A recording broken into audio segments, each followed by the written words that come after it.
पाक फौज और सिविल इंतजामिया का बड़ा रिलीफ ऑपरेशन। 25 दिनों से बाकी इलाकों से कट जाने वाला इलाके में हेलीकॉप्टर के जरिए इमदादी अशिया की तरसील शुरू कर दी गई है। पाक फौज और सिविल इंतजामिया के आला हुकाम अवाम के मसाइल सुनने स्कूली पहुंच गए। फ्री मेडिकल कैंप का कयाम और इमदादी अशिया तकसीम की जा रही है। इसी पर मजीद बात कर लेते हैं स्कूल में मौजूद दुनिया न्यूज के नुमाइंदे आबिद शिकरी से।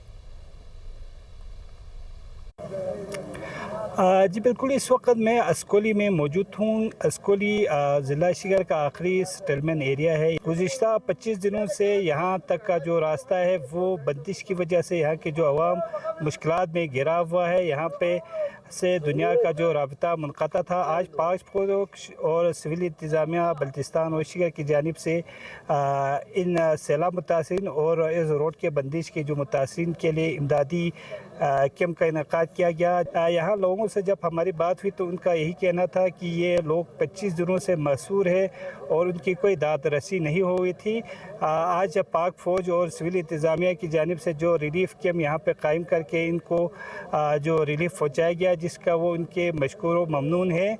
और वो ये लोग ये भी मुतालबा कर रहे हैं कि ये जो शारा केटू बार बार बंदिश से यहाँ के अवाम हमेशा मुश्किलात का शिकार रहते हैं, लिहाजा इसको देरपा हल इसका निकाला जाए और इस रोड को फौरी तौर पर खोला जाए। जी।